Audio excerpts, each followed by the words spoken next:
আজকে সকালে আপনি বাচ্চাকে এক গ্লাস দুধ দিয়েছেন, ভেবেছেন ভালো করলাম, ক্যালসিয়াম হবে। কিন্তু সেই দুধে যা মেশানো ছিল সেটা আপনার বাথরুমেও আছে। এটা আমার কথা না, national food safety laboratory Bangladesh সরকারের নিজের ল্যাবের রিপোর্টে আছে।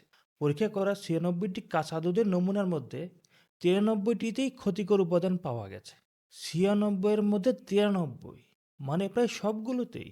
কিন্তু দূষিত ব্যাকটেরিয়া একটাই সমস্যা না, আরও 4টা ভেজাল আছে যেগুলোর কথা কেউই বলছে না। আজকে বলবো 4টা ভেজাল। প্রথমটা অক্সিটোসিন ইনজেকশন। গরুর দুধ জোর করে বের করার জন্য সরাসরি গরুর শরীরে হরমোন ইনজেকশন দেওয়া হয়। সেই হরমোন দুধের সাথে মিশে আপনার বাচ্চার শরীরে ঢোকে। দ্বিতীয়টা ফরমালিন। দুধ যাতে পচে না যায় সেজন্য মেশানো হয় ফরমালিন। এটা সেই একই রাসায়নিক যা দিয়ে মরদেহ সংরক্ষণ করা হয়। তৃতীয়টা ডিটারজেন্ট ও ইউরিয়া। পাতলা দুধকে ঘন আর ফেনাযুক্ত দেখাতে মেশানো হয় কাপড় ধোয়ার ডিটারজেন্ট। আর নাইট্রোজেন টেস্টে ফাঁকি দিতে মেশানো হয় ইউরিয়া সার। চতুর্থটা অ্যান্টিবায়োটিক। গরুর রোগের চিকিৎসায় দেওয়া অ্যান্টিবায়োটিক। ওষুধ শেষ হওয়ার আগেই দুধ বিক্রি শুরু হয়। সেই অ্যান্টিবায়োটিক সরাসরি দুধে থেকে যায়।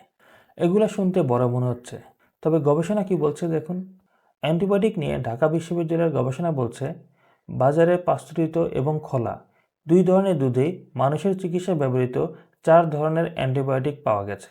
বাংলাদেশে এই মাত্রায় অ্যান্টিবায়োটিক দুধে রাখা আইনত নিষিদ্ধ। আইসিডিডিআরবি বাংলাদেশের সবচেয়ে বিশ্বস্ত স্বাস্থ্য গবেষণা প্রতিষ্ঠান। তাদের গবেষণায় বলছে, বাজারের 75%-এর বেশি পাস্তুরিত দুধ সরাসরি পান করার জন্য অনিরাপদ। প্যাকেটের দুধও।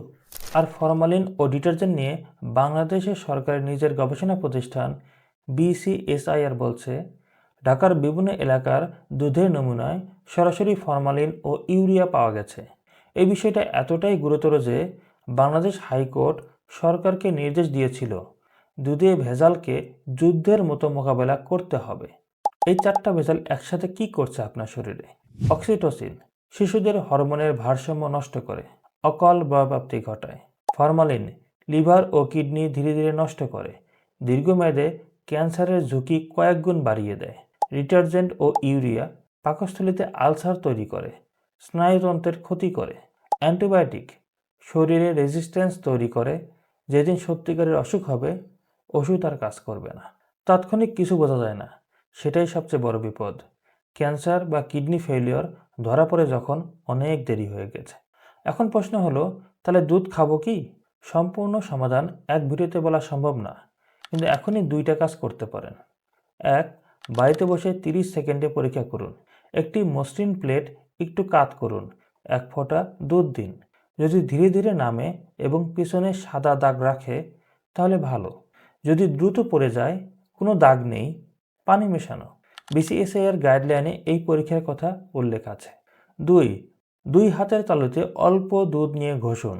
যদি সাবানের মতো ফেনা হয় তাহলে ডিটারজেন্ট আছে, এটা তাৎক্ষণিক, বিনা খরচে করা যায়। ঠিক আছে, দুধ তো বাদ দিলেন, এখন ভাবছেন রান্না করব, হলুদ দেব, মরিচ দেব, মশলা তো নিরাপদ, জানেন না? পরের ভিডিওতে হলুদ ও মরিচের গুঁড়ো নিয়ে কথা বলবো। আপনি কি জানেন যে হলুদ গুঁড়ো রোজ রান্নায় দিচ্ছেন, সেটাতে কি মেশানো আছে? জানতে চাইলে পরের ভিডিওতে দেখা হবে। ভালো থাকুন, সুস্থ থাকুন, নিরাপদ খাদ্যাভ্যাস গড়ে তুলুন।